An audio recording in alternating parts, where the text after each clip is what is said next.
It's an extraordinary privilege for me to welcome all of you here today.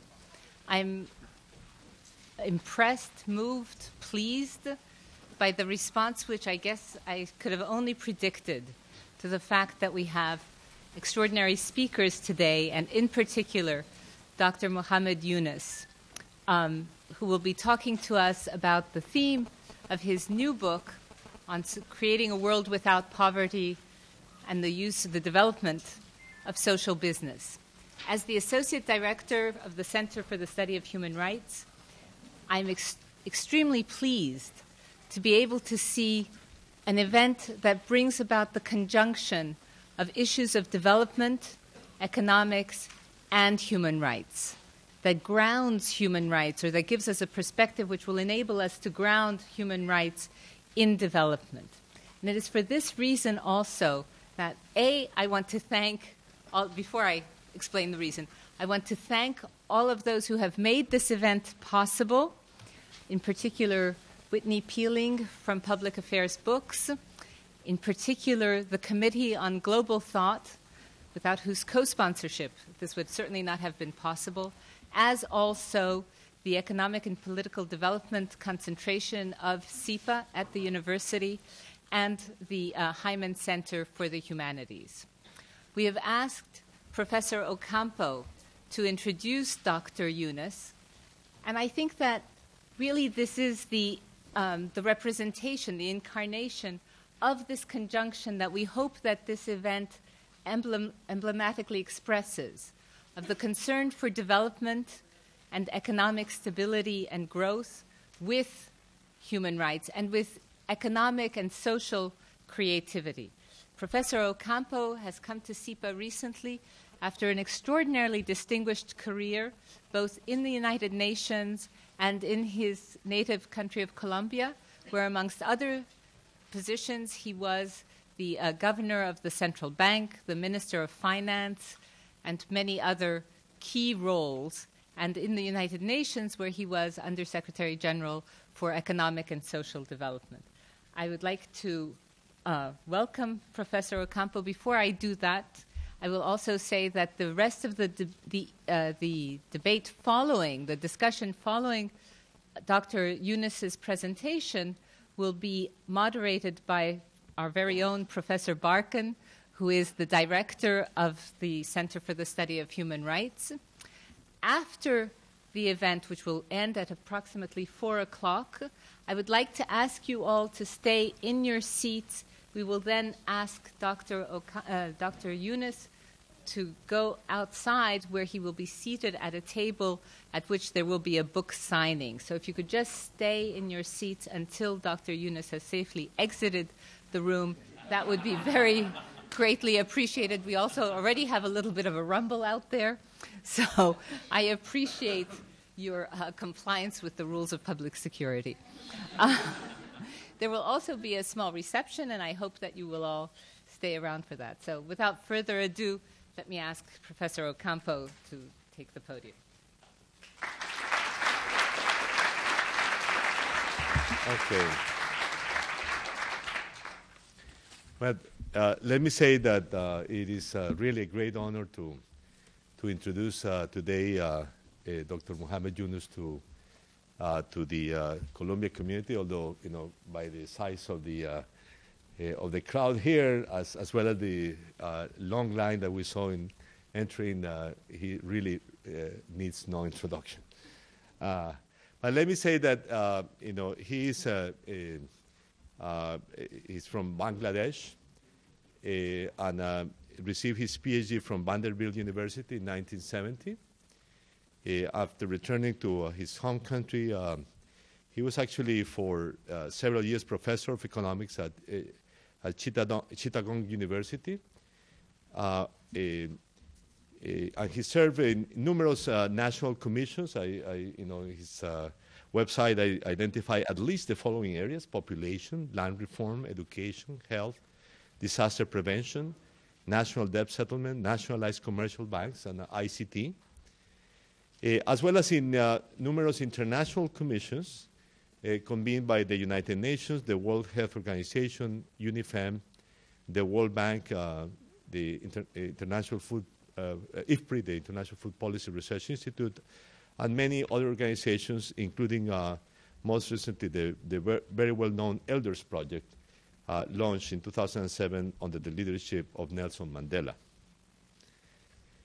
Since the mid-1970s, he moved from academia to lead the Grameen Bank project, which became a formal bank in 1983. There, he introduced innovative ideas to make credit available to the poor as a small or even minuscule loans to help them bring about their own development. This includes in particular women, who are 97% of the borrowers of the Grameen Bank. Loans to the poor people without any collateral appear at the time to be impossible. And although each borrower in the scheme that he designed must belong to a 5-member group, which oversees that everyone behaves in a responsible way, the group is not required to give any guarantee for a loan to a member. A Grameen Bank is also, as the whole group, made up of about 20 enterprises owned by the poor themselves. 95% of the ownership of the bank is under the poor. As we well know, this idea has been a source of many institutions in the field of microcredit that have sprung up around the world. He and Grameen Bank received the Nobel Peace Prize in 2006 for, and I quote, their efforts to create economic and social development from below. Lasting peace cannot be achieved unless large population groups find ways in which to break out of poverty. Microcredit is one such means. Development from below also serves to advance democracy and human rights. And the committee added, Mohammed Yunus has managed to translate visions into practical action for the benefit of millions of people, not only in Bangladesh, but also in many other countries, and has shown that even the poorest of the poor can work to bring about their own development. End of the quote. Among his books, he spoke his own life story and that of the Grameen Bank in his former book, Banker to the Poor, which was published a decade ago. But he will talk to us today about his most recent book, Creating a World Without Poverty, Social Business and the Future of Capitalism, which actually raises a very interesting set of questions, which I guess some of the defenders of capitalism must be very concerned with. You know, I remember, I guess, my long life, reading Milton Friedman say that the only social responsibility of business was to make money, to make profits. So this idea that, that actually, there can be a different type of firm, a true business, which is, I think, the idea that this book exposes, a business in the very strong sense of the term that is administered with, very high management principles, but have broader objectives than profit maximization. And that such an institution can actually make the system in which we live much better, actually by responding or going beyond the one-dimensional views of capitalism that, as he said, are deeply wrong. We are then deeply honored to have him with us today, and I give him the floor.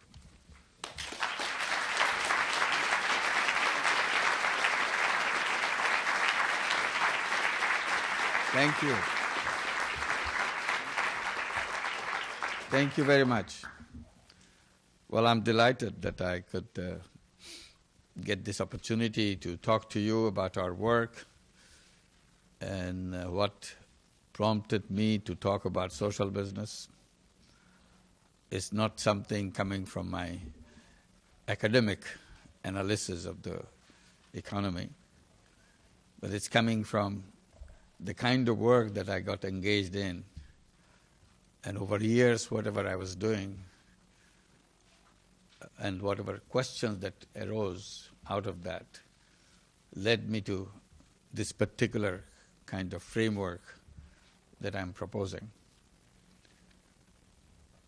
You are probably familiar that while I was teaching in the university, I got involved with something next door to the university campus in Bangladesh. In circumstances of extreme difficulties in Bangladesh, when we are going through famine, people dying of hunger right around us. Campus is a campus, beautiful campus, just like any other campus in the world. Young people coming, attending lectures and pursuing their academic pursuits. But right outside of the campus, the traditional villages, which didn't change over thousands of years, people are dying of hunger. So you feel extremely uncomfortable teaching elegant theories of economics in the classroom and then see the real world outside the classroom. So that kind of pushed me into a situation where I thought I should at least go and be with the people, see as a human being I can be of any help to anybody. Not as an economist, not as an expert on anything, because I thought those expertise and those knowledge didn't have any answer to this question that faced by people there. And that led me to many things. One was the activities of the loan sharks in the village. And my first attempt was to make a list of people who were borrowing from the loan sharks to understand what the problem was and what the size of the loan they were taking. Because once you take that loan sharks kind of grab you and squeeze you to death to get everything out of you. And nothing can be done about it. So when I made that list, I had 42 names on that list who borrowed from the loan sharks. And the total amount they borrowed was $27. So that's what shocked me, because in economics class you don't talk about $27. You talk millions or billions of dollars. So that was quite a shock, which we don't study in the classroom in our textbooks. And I see the enormity of the problem. But what thrilled me, I thought I could solve this problem. I didn't have to consult anybody. And it is within my grip, within my means to solve this problem. The idea that came to my mind, if I give this $27 to 42 people and ask them to return the money to the loan sharks, and they get paid off, and people get free. They don't have to be under the clutches of the loan sharks anymore. So all they needed is $27. And I did that. I took this money from my pocket and gave it to them, told them as I told you. And they did that and they became free. The loan sharks cannot touch them anymore. They were so happy that it led me to the next question in my mind. If you can make so many people so happy with such a small amount of money, why shouldn't you do more of it? So I wanted to do more of it. So that pushed me to another idea, to link the bank, which is located in the campus, just like any other campus, you have a bank there. So I thought I should ask the manager of the bank to lend money to the poor people in the next door village. But the manager said it cannot be done. Bank doesn't lend money to poor people. And he explained to an ignorant professor of economics that poor people are not creditworthy. And it didn't sound right to me. And I was pleading with them that at least we should try. They said you don't need to try because banks are done for many years, they know what it is, so they came to the conclusion you can't do business with them. So that led me to many other conversations at different levels of banking. And after several months, in order to resolve this issue, I offered myself as a guarantor. I said, I'll be the guarantor, I'll sign all your papers, you save your rules, and people get the money. So that was the beginning of the whole story. Bank finally agreed, and I started taking money from the bank with my signature all over the place and give the money to the people in the village. And the bank said, this money will never come back. You can say goodbye to your money. Get ready to pay back. I said, I'll give it a try. I don't know, I've never done this. I tried and it worked. And then we talk about microcredit, we talk about all this today. It began in 1976, exactly the way I described. But the amazing thing that the more we did, the more we learned a lot about how people benefit from these tiny little loans that we give. And in the process, we developed a methodology, system, how you lend money to the poor people. And today, if you look back, you can almost say that it was such a simple thing to do. And I even tell people when they ask me, how did you design all those rules? And I respond by saying, well, it was so easy for me. Whenever I needed a rule, since I don't know anything about banking, I look at the banks, how they do it. Once I find out how they do it, I just do the opposite.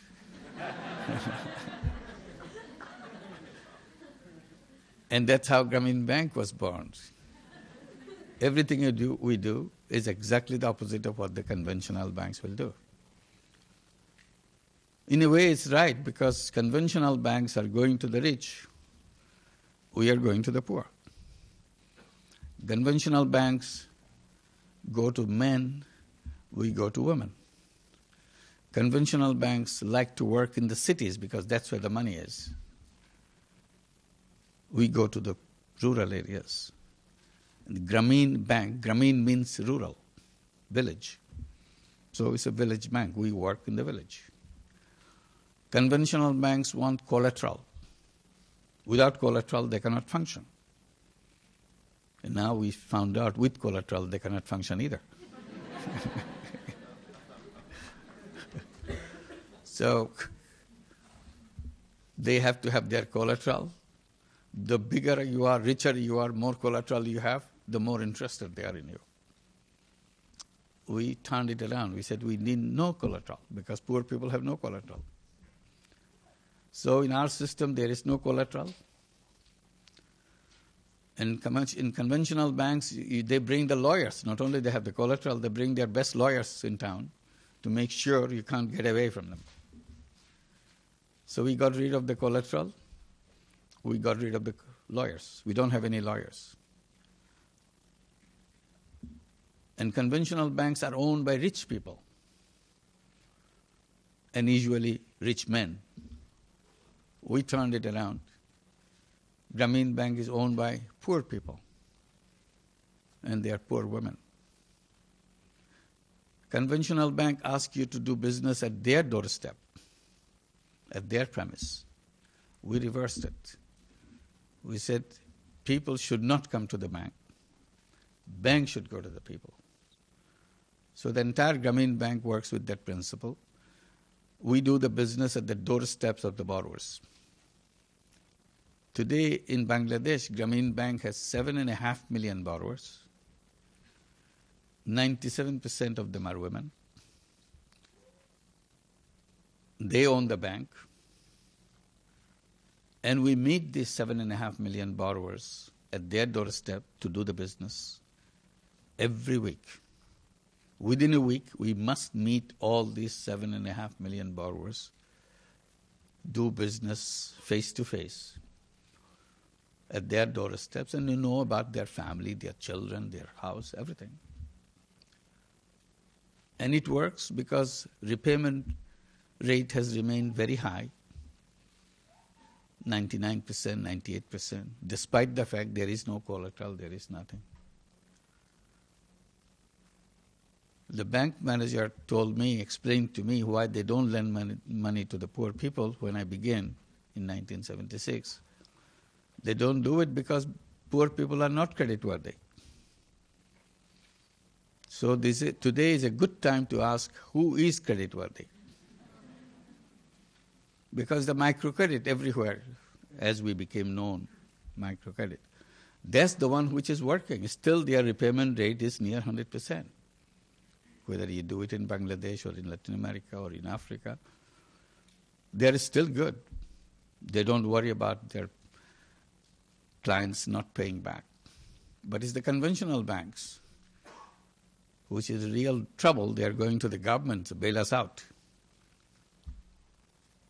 So this is where the starting point is. Since we are in the crisis, financial crisis, when banks are running around to find money from the government so that they can survive, an entire world financial system is collapsed.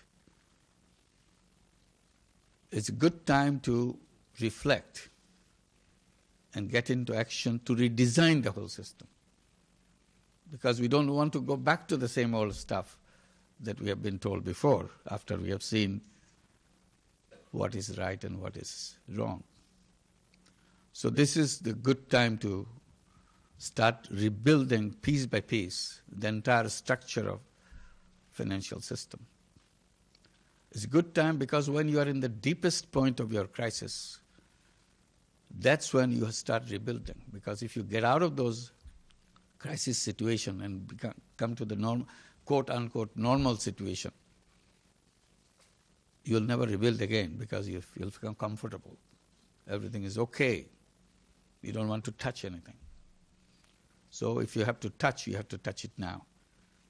And one thing I keep pleading that for God's sake, let's not go back to the same normalcy that we have fallen from.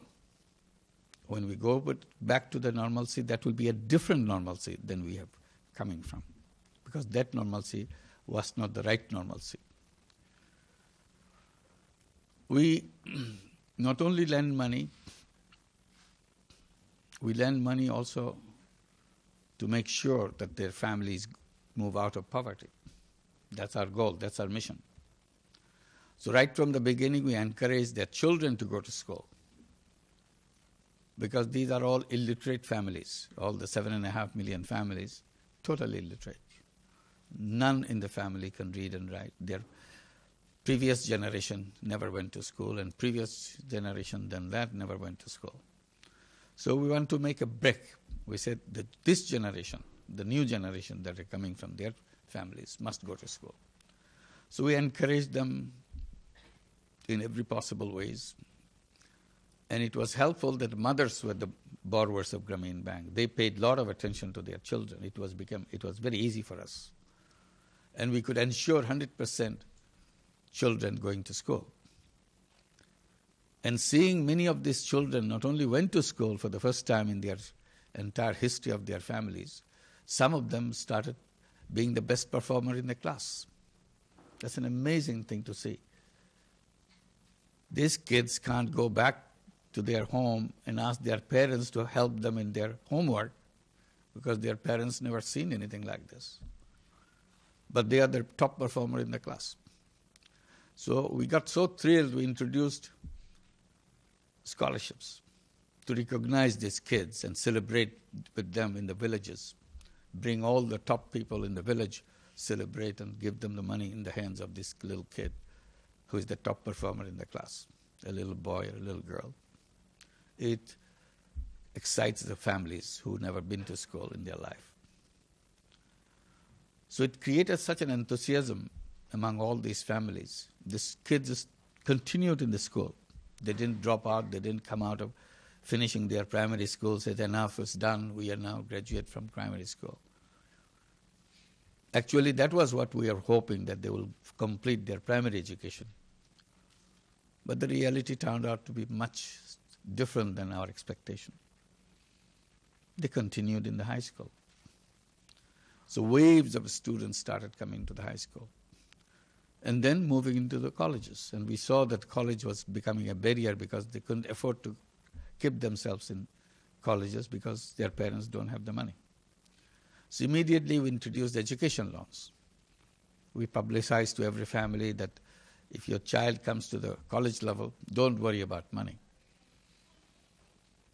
We told the kids that you continue with your studies without worrying about money. Money is our problem, bank's problem. We'll give you all the money you need as a student loan for tuition, for books, for computers, or whatever you need, maintenance. So now waves of students coming to the higher education. Right now there are more than 34,000 students in medical schools, in engineering schools, universities. Some of them already completed their PhDs. Some of them doing their postdoctoral work in international universities in different countries. So you have an amazing contrast. The present generation who are the borrowers of Grameen Bank, they are illiterate. The second generation who are coming from their families are literate, and some of them very highly educated. You see them in the same family, everybody else is totally illiterate. There's a young girl who is a medical doctor, just finished her medical school and practicing there. You see the mother, an illiterate person, and the daughter next to her. And you look at them and you get the thought in your mind that her mother could have been a doctor too. There's nothing wrong with her mother. So if you ask why this mother is a literate person then, because she never had the opportunity to go to school. If she had gone to school, probably she'll be as good a doctor as her daughter, or she'll be an engineer or whatever. Inherently there's nothing wrong in her. Again and again you come to the same observations, same conclusions. And when you ask the question, who created poverty? Your answer always is, poor people never created their poverty. It's not their fault. System created the poverty. So unless we change the system, no matter how much we scream about poverty, it's not going to go away. You can reduce a little bit, but it'll stay there. You can be the richest country in the world, still there'll be poverty because system created it. So usually we kind of point our fingers to the poor people. Oh, they are lazy, they don't want to take challenges. Look, I have worked hard, that's why I'm big, I'm rich. It doesn't work. It's an easy explanation. But that's not the reality. All human beings are packed with unlimited capacities, no matter where he or she is born. The child born in the street and the child born in the palace, potential-wise there is no difference. They are both equipped with unlimited potentials. But they will grow up differently because of the circumstances they are in. If by some magic you could switch these two kids on the very first day of their lives, the child born on the street somehow transported into palace replaced the other child, and the child born in the palace transported on the street, see what happens. Then you'll figure it out. Probably this child who is grown up in the street will become a street child, a criminal, whatever you can think about a street child is. And the child who was born on the street but grew up in the palace will be a prince very soon. We'll bow to them, they will say wise things and we'll expect it, and respect their voice and so on. So it's not because where they were born, it's because where they were raised, how they were raised. So that's the issue with the poverty too. Poverty continues because the system continues to push you there at the margin. At one point, we were challenged that only entrepreneurial poor can benefit from microcredit. I never believed such a statement. I always protested that because I believe all human beings are entrepreneurs, no exception. I said it's part of human being. That entrepreneurial capacity is packed into us. So it's wrong to say some are entrepreneurs and some are not. All you can say, some found it out, some others did not. So in order to demonstrate what we did, 4 years back we introduced a new program in Grameen Bank. This is to exclusively focus on beggars. We said, well, let's lend money to beggars, find out whether they can show their entrepreneurial ability. Because begging is the last stage of survival. After that, you don't survive anymore. You are at the mercy of other people. Not for a day, not for a week, for years and years and years. Because you have no other way to survive. And we went to the beggars, started talking to them, finding about their life and so on, understanding the way they live, their beliefs, their work procedures. And in the process, we suggested to them, as you go from house to house begging, would you care to carry some merchandise with you? Some cookies, some candies, some toys for the kids. We made it sound very simple to them. We say, you go there anyway. So this is no extra work for you. And this will give you more options. And people will like it because people get more options. Whether they want to give you charity, which they always did, some didn't, or they would like to buy something from you. So you have widened the choices for people. They may buy something, not give you charity. They give you charity, not buy you something, not buy from something you. Or do both, or do none. So you have lots of choices. They liked it. We thought there will be 1,000 or 2,000 beggars in that program and we'll watch them how they proceed. It became such a popular program. Now we have over 100,000 beggars in that program.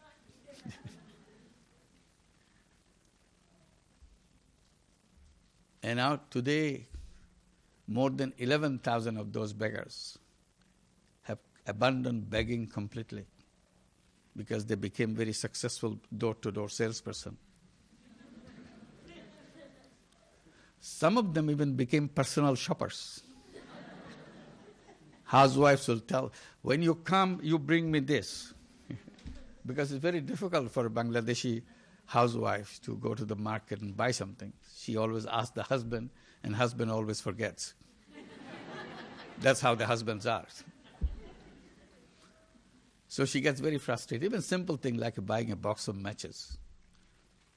She suffers, but husband never remembers to bring it back. It doesn't cost anything. So now she pays the money to the personal shoppers, give a list, pay the money, he brings whatever she needs. Remaining 90,000 of the beggars that we have, I would say they are part-time beggars because they are mixing begging sometimes and shopping, sales as a salesperson sometimes. And what amazes me when you talk to them, among many things, he will tell you now they know which house is good for begging, which house is good for selling. And I tell my colleagues, they didn't go to business school. But they understand market segmentation.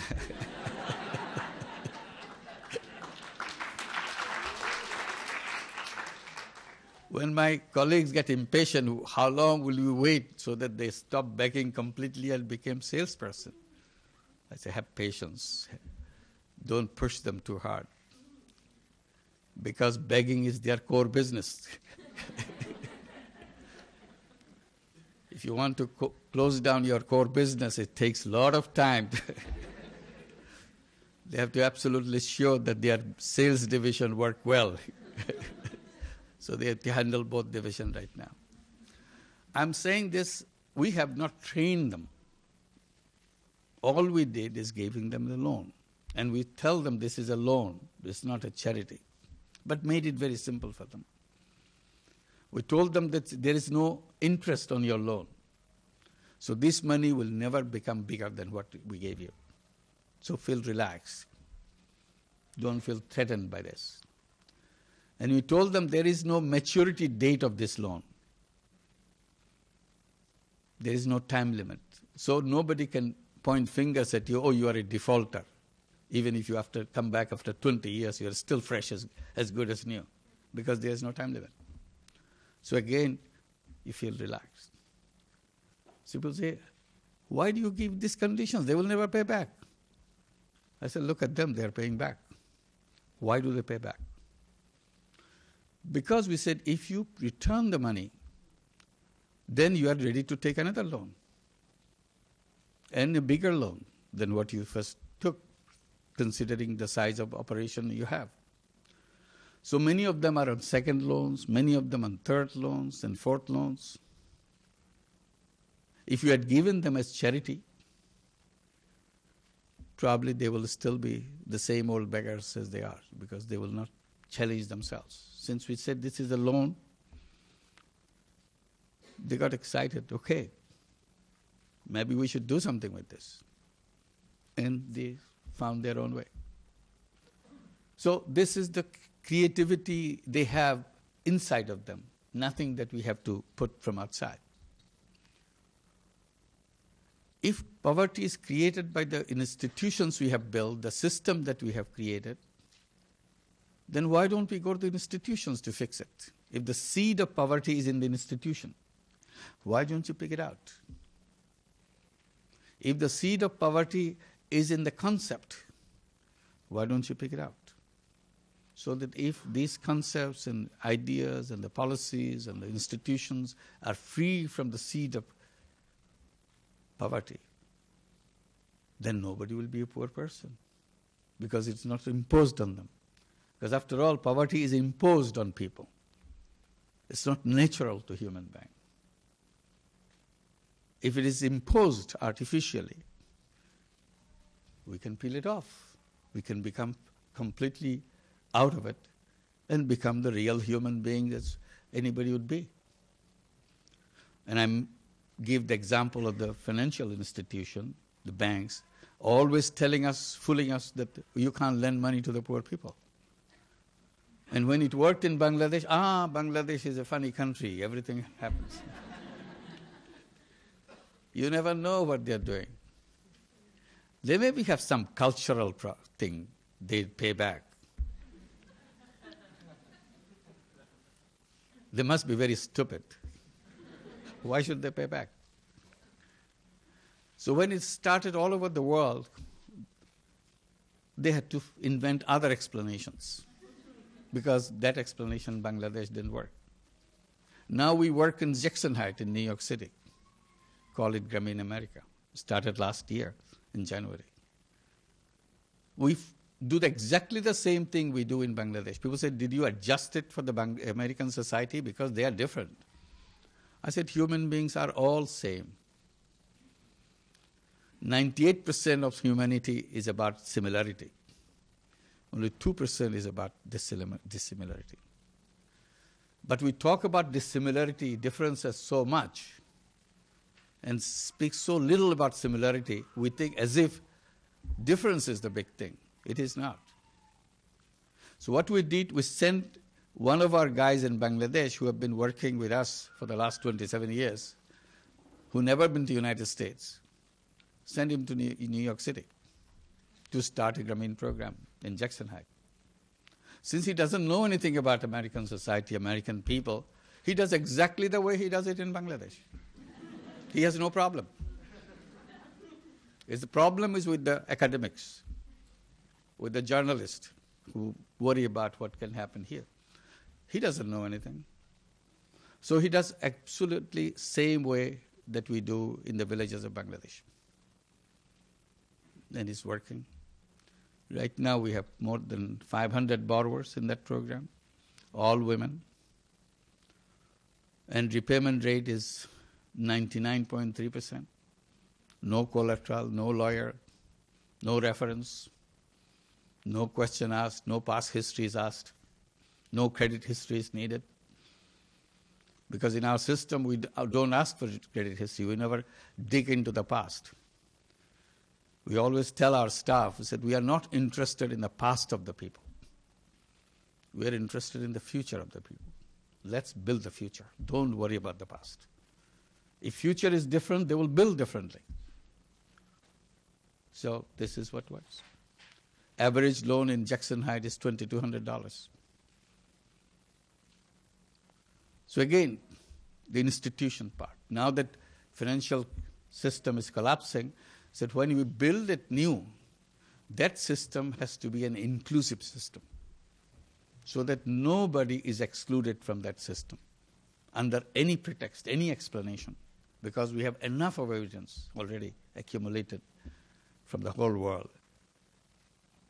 You can do business of banking with anybody, including those 100,000 beggars that we have. We could have made it 500,000 beggars if you want. But only I was pleading with my staff, my colleagues, that don't do it too many. First, I would allow it one beggar per staff, no more than one. Even if you want to, there is no compulsion on you to work with a beggar. But it became such an emotional thing for all the staff to be of service to a beggar. Everybody wanted to do a beggar. So we had 28,000 staff in Grameen Bank. Immediately we became 28,000 beggars. But everybody kept pleading, please allow us to do it 10 or 15. We can handle it. We don't have problems. I said, no, concentrate on one. See what he or she can do, how quickly they can come out of begging. But the insistence was so much, I had to increase it up to 4 per person. That's why we have 100,000. If you had allowed it 10, there will be as many beggars in the system. So it can be done. And then I talk about the concept, and that was the subject matter of the present book that I just published. I said the concepts are done in a way created all the problem for us. And I concentrate on the concept of business. I said, look at the concept of business in economic theory. He said, if you are in business, all you do is make money. And they tell you in your textbook, in your lecture, in your theory, that profit maximization is the mission of business. I felt very uncomfortable with that position. For simple reason, I said human beings are not money-making robots. But in theory of economics, human beings are interpreted as money-making robots, a single-dimensional being.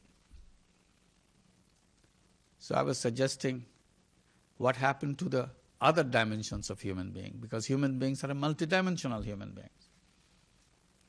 So we don't take care of the other dimensions. I said, if we had taken care of other dimensions, all the problems that we've created ourselves would not have happened. There are problems of poverty, problems of hunger, diseases, housing, drinking water, health care. Profit maximizing businesses don't care because they're so busy making money. They don't have time to look after all these things.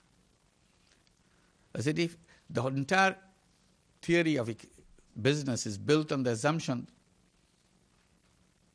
that business has to be a self-centered activity. Everything has to come to me. It's based on our basic selfishness. And it's an important aspect. We all have that in us, selfishness. But we deny the fact that we also have the other element of selflessness. That is not included in the system. So I said, why don't we build another type of business based on the selflessness? It is not self-directed.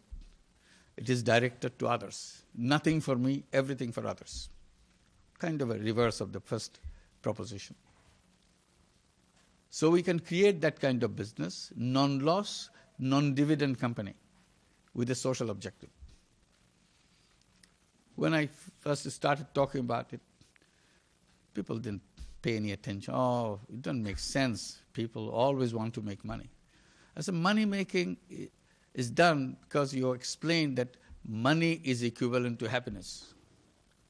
Otherwise, you can justify it. You say motivation, meanings, happiness. But there are other things about happiness. If I helped another person and he or she got out of that problem, I feel happy. This is part of us.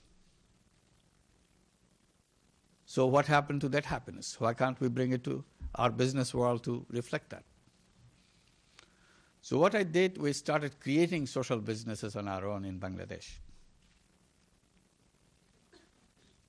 And they work very beautifully. That's why we have so many companies. And today, there are several companies which drew a lot of attention than one that we did before, because these are joint ventures with big companies. One of them is a joint venture with Danone, a multinational company which produces yogurt and milk products, French company. So we created a Grameen Danone company in Bangladesh to produce those delicious yogurt Danone is famous for. What we did, we wanted to address the malnutrition of the children of Bangladesh. There are millions of malnourished children in Bangladesh, like in many countries.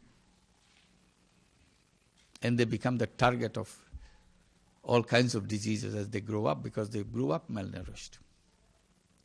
So we took all the micronutrients which are missing in these children and put it in the yogurt and made it very cheap to sell it to the poor children. When a child eats 2 cups of this yogurt each week, and if they continue over 8 to 9 months, all the micronutrients are replenished. The child becomes a healthy child. So this is the purpose of this company, to help the children to regain the health, overcome the malnutrition, not for making money. So we both agreed and signed documents that we will never take any dividend out of this company. We can gradually take back our investment money, but beyond that, not a penny, because this company is dedicated to bring nutrition and health to the children. So this is a social business. Another company came up. They said, we want to join hands with you for a social business. That's a Veolia, another French company. It's a water company. Bangladesh has a serious water problem, arsenic in our water, very high percentage of arsenic in our water. So millions of Bangladeshis, half the population of Bangladesh, drink poison every day. Their children drink poison. And no recourse to that, no solution to that. So what we have done with Veolia, created Grameen Veolia Water Company, created water treatment plant over a cluster of villages. And now we are ready to sell the water in the villages. Very high quality water, safe drinking water, so that they can afford and they can drink. We made it very cheap so that everybody can afford it. At the same time, we can recover the cost. Amazing thing is, if once you start designing social businesses, lots of costs are eliminated. You don't need fancy packaging anymore. You don't have to impress anybody to bring them to buy your product. No marketing, fancy marketing. All those costs are over. You go to the basics. We told the villagers, we are not going to sell the water. Actually, selling will begin next month. We're just ready to do that. They are expecting that we'll bottle the water and sell it to them. It will be expensive. I said, no. There is no bottling of this water. All we do the pipeline and have taps in different parts of the village. We say, bring your container and just take the water per liter, and you pay the money. It will cost about a penny per 4 liters. So everybody can afford it. All you have to do is to bring your container and fill it up and pay. And they are just so thrilled that they can now drink real water without worrying about their poison inside it. So this is another one.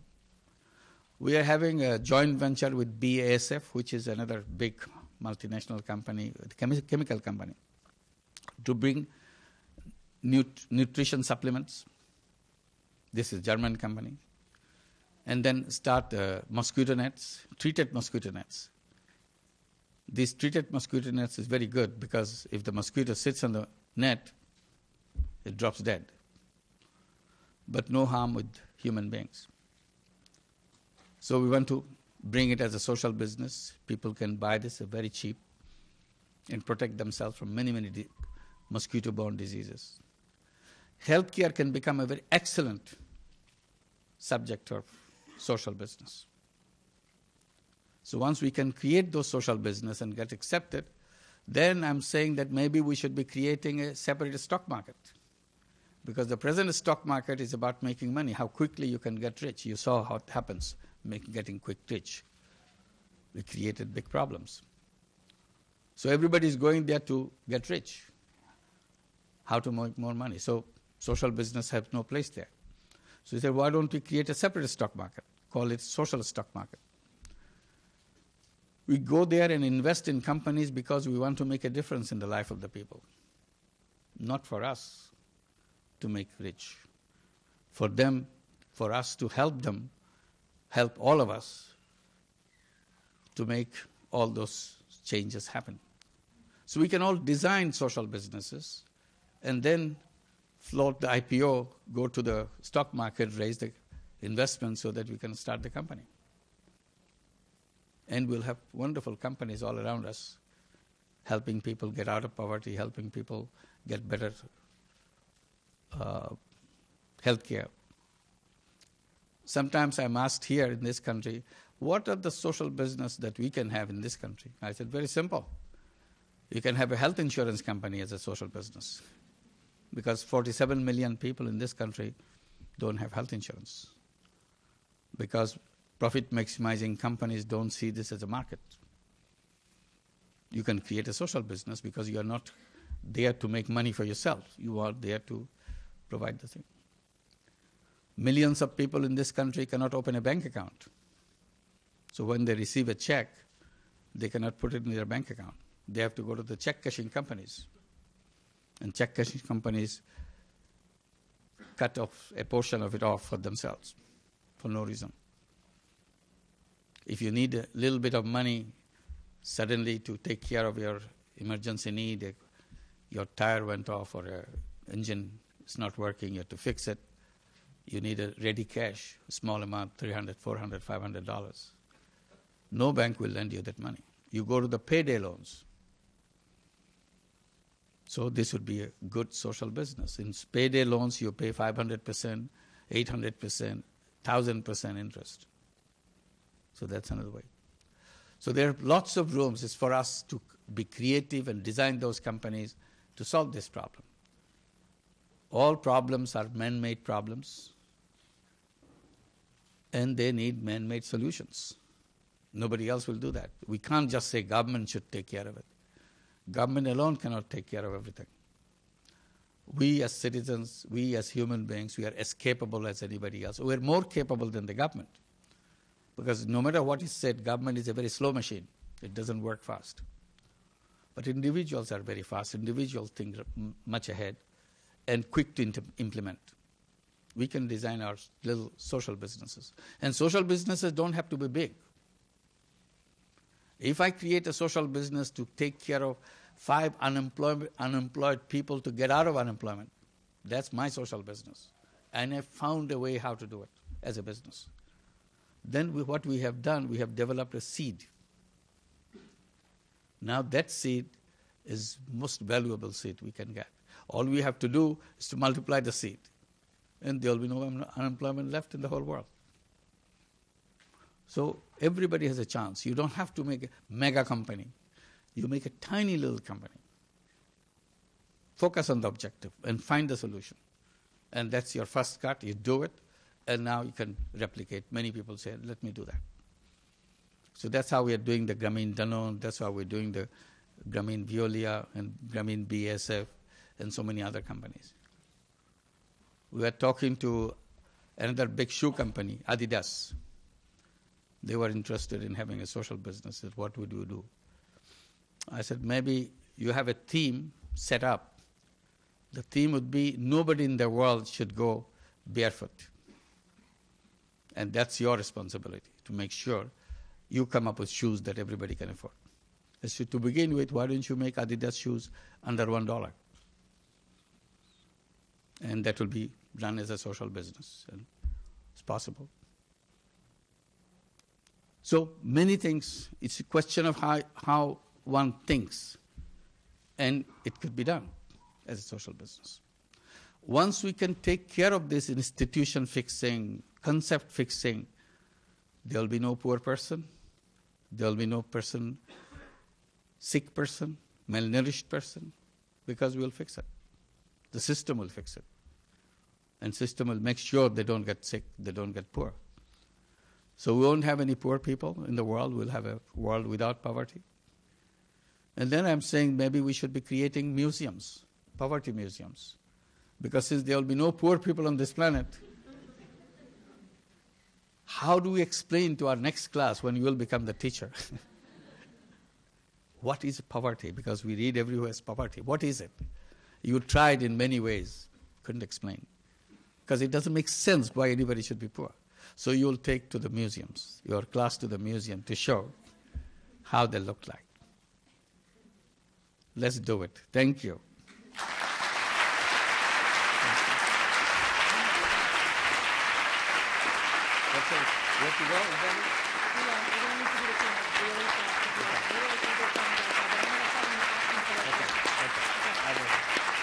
Thank you. Few quick questions.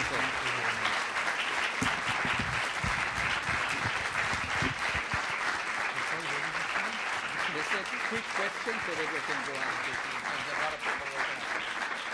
on.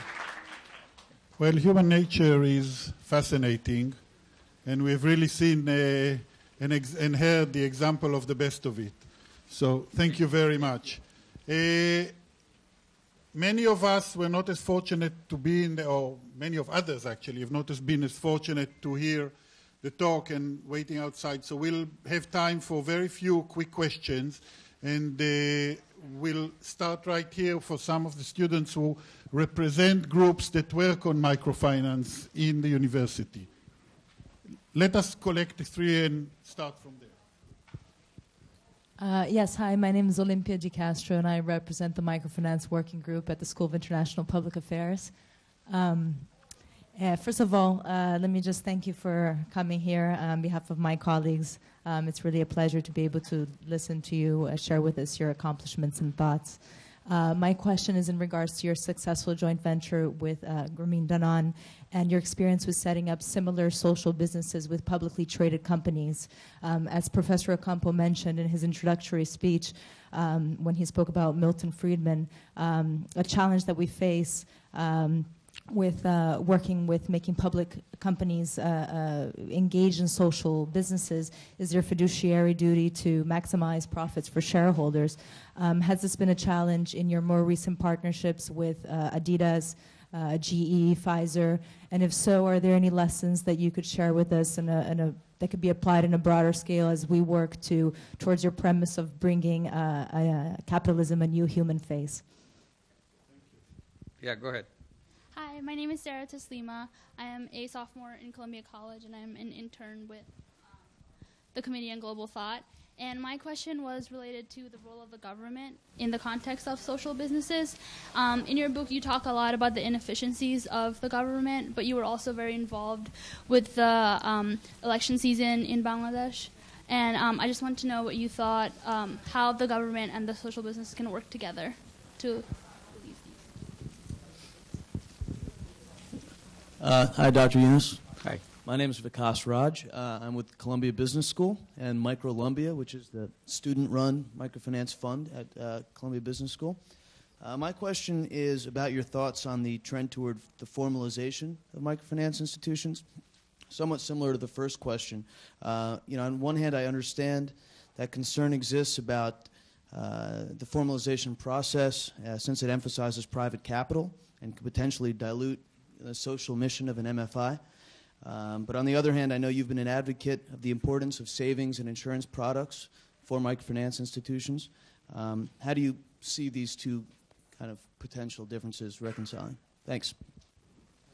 First, let me start with the Danone case. That will illustrate every other one. When finally Danone was getting into the action, and they were very enthusiastic.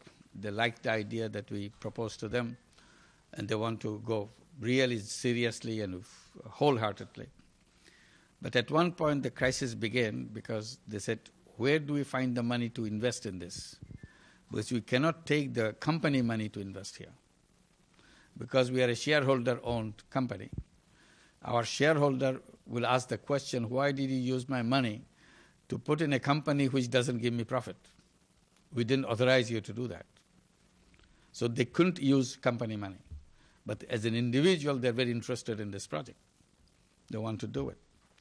So what they did, came up with a solution, and which worked very well for everybody.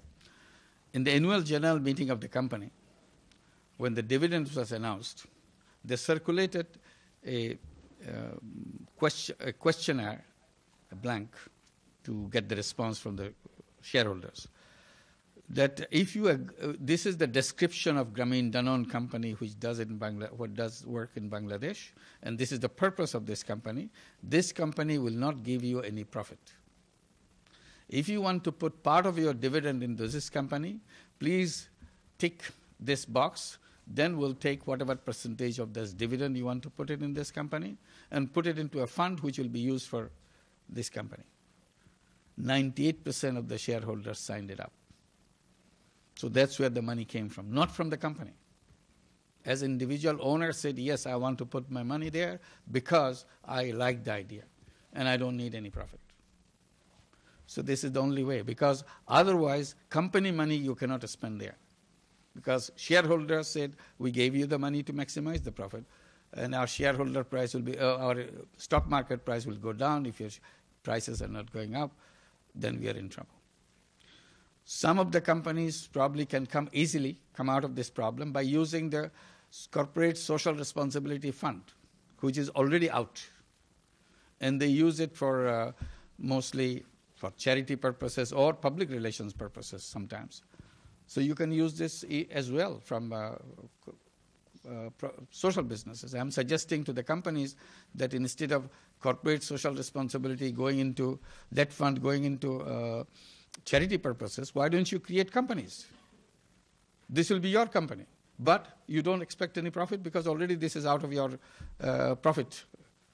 You're already earmarked this to be spent without expectation of any profit. So you make this.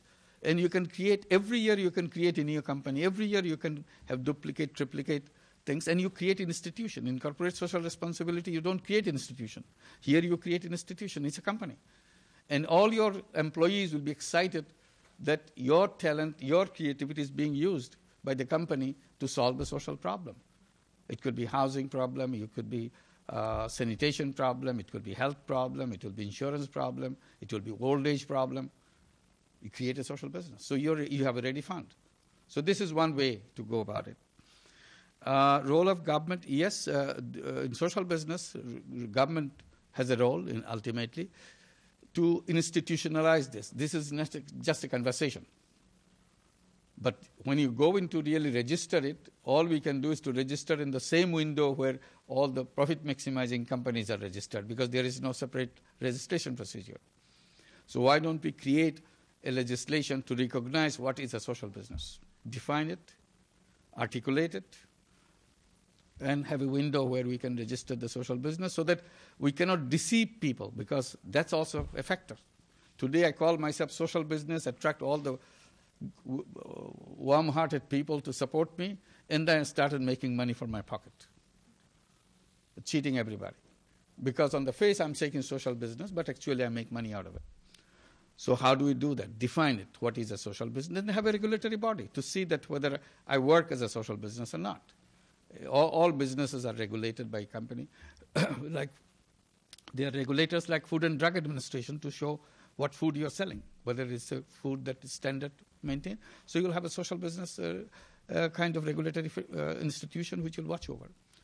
Then you can give them special tax status, because these are dedicated to solve the problem, like you give a special 501c status to foundations because they do good things for the people and not for personal benefit.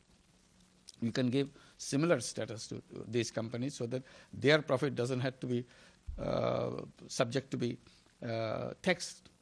So yes, this is a role. Government, yes, in this kind of thing, government may themselves create social businesses. This is a business, but created by the government. Infrastructure companies could be created by the government as a social business. They were independent business, compete with other companies. They have their own institution, but the ownership is at the government. Whenever government wants to do that. Healthcare. In many governments, healthcare is in many countries, healthcare is a state subject that the state provides the provider. And it comes through government agencies, which is very, very inefficient. Create businesses, social businesses. Wherever government does things, they can think of creating social businesses, because after all, profit making is not their intention. Intention is to service the people, to do that. So these are the roles the government can play. On the legal framework of MFIs, I was suggesting that today Grameen Bank can run by its own money. We don't have to look for any money from outside. Grameen Bank lends out over $100 million a month, so over $1 billion a year, with loans for averaging $200. It's a lot of money. But we have lots and lots of money at our hand because we take deposits. Each branch of Grameen Bank has about 2,600 branches. Each branch of Grameen Bank has to be self-reliant in terms of their own funding. They don't borrow from each other. One branch doesn't borrow from each other. You have to find your own money. And money is taking deposits from, and then lend money to the local people. So the local money going to the local people, and you are self-reliant. And you make profit, profit goes back to the borrowers because they are the shareholders. Because we are a bank.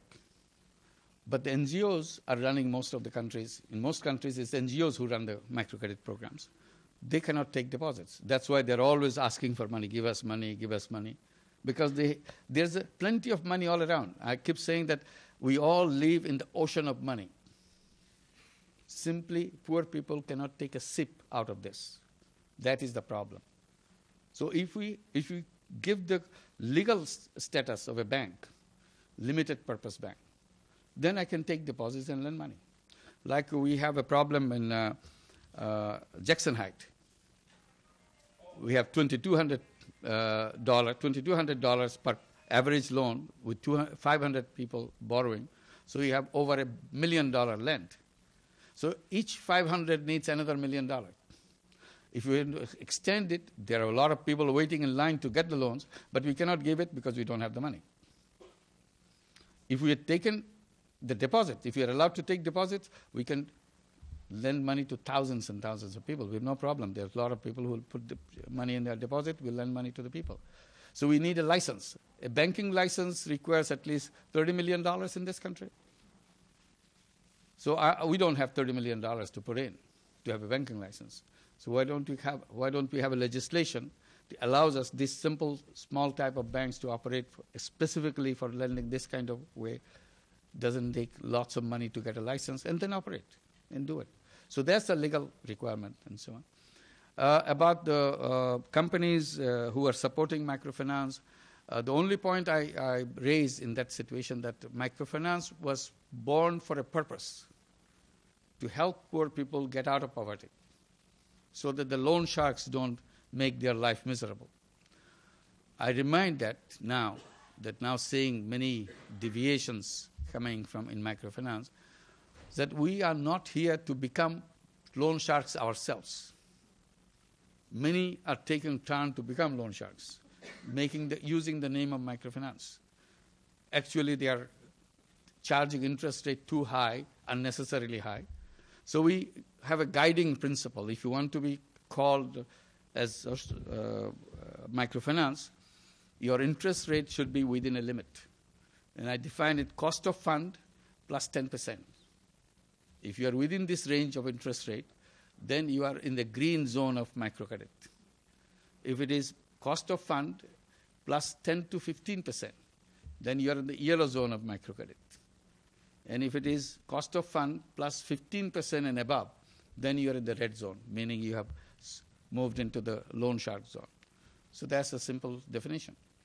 So you make profit, but profit with the responsibility that you don't take away money from the poor people. After all, the whole microcredit was born to help people move out of poverty. So if you keep on taking money away from them, how are they going to get out of poverty? So that was the thing. That's it. Thank you very much. Thank you.